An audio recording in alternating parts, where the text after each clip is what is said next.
PS pension scheme 2025 हर महीने 3,000 रुपये का लाभ क्लेम करें 15 जुलाई से पहले। यदि आप लोग भी ईपीएफ पेंशन स्कीम में का लाभार्थी हैं तो आपके लिए आज का यह खबर बेहद ही जरूरी भरी खबर है। आपको इस वीडियो के माध्यम से हम विस्तार से बताने वाले हैं कि 3,000 रुपये का लाभ हर महीने कैसे मिलेगा और आपको 15 जुलाई से पहले क्लेम कैसे करना है। तो ईपीएफओ इस पेंशन स्कीम से जुड़ी पूरी जानकारी के लिए वीडियो पर अंत तक बने रहिए। ईपीएफओ के द्वारा शुरू की गई पेंशन स्कीम 2025 में आपको हर महीने 3,000 रुपये का लाभ मिल सकता है। यह योजना खासकर उन लोगों के लिए है जो रिटायरमेंट के बाद एक स्थिर आय की तलाश में है। इस योजना का लाभ लेने के लिए आपको 15 जुलाई से पहले अपना क्लेम करना होगा। जी हाँ, सही सुन पा रहे हैं। ईपीएफओ पेंशन स्कीम 2025 के लाभ। ईपीएफओ पेंशन स्कीम 2025 में आपको कई प्रकार के लाभ मिल सकते हैं। यह योजना उन लोगों के लिए एक वरदान साबित हो सकती है जो अपने रिटायरमेंट के बाद एक स्थिर वित्तीय सुरक्षा चाहते हैं।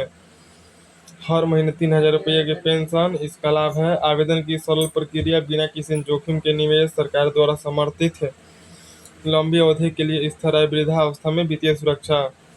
क्लेम प्रक्रिया और आवश्यक दस्तावेज। ईपीएफओ पेंशन स्कीम 2025 का क्लेम करने के लिए आपको कुछ आवश्यक दस्तावेज की आवश्यकता होगी। यह प्रक्रिया सरल है और ऑनलाइन भी की जा सकती है। आवश्यक दस्तावेज: आधार कार्ड, पासबुक, पहचान पत्र, पैन कार्ड, पेंशन का आवेदन फॉर्म, रिटायरमेंट प्रमाण पत्र। ईपीएफ पेंशन स्कीम पंजीकरण प्रक्रिया। ईपीएफओ पेंशन स्कीम में पंजीकरण के लिए आपको कुछ सरल कदम उठाने होंगे। यह प्रक्रिया ऑनलाइन और ऑफलाइन दोनों माध्यम से की जा सकती है।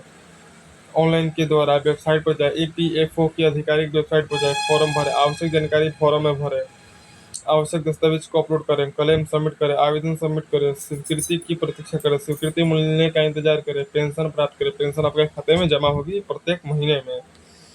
यह प्रक्रिया सरल और सुविधाजनक है।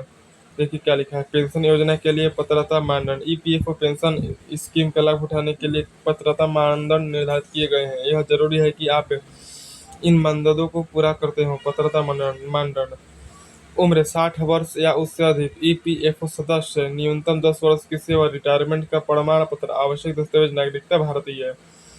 चलिए अब जानते हैं ईपीएफओ की सभी महत्वपूर्ण योजना। लिखा है कि ईपीएफओ पेंशन स्कीम के अलावा कुछ महत्वपूर्ण योजनाएं हैं। साफ साफ लिखा है कि कुछ महत्वपूर्ण योजनाएं हैं जो आपके लिए लाभकारी हो सकती है।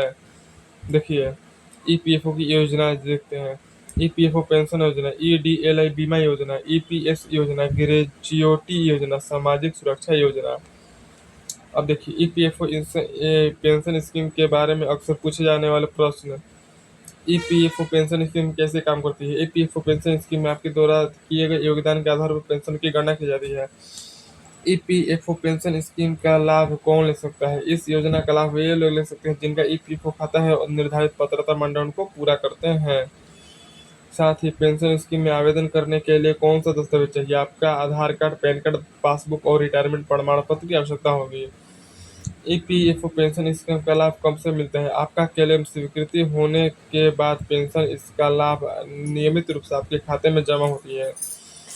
क्या ईपीएफओ पेंशन स्कीम सुरक्षित है? हाँ, यह योजना सरकार द्वारा समर्थित है और पूरी तरह से सुरक्षित है।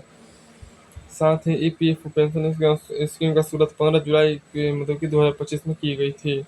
तो आई होप आप लोगों को यह वीडियो पसंद आया है तो लाइक करें, शेयर करें और सब्सक्राइब करें।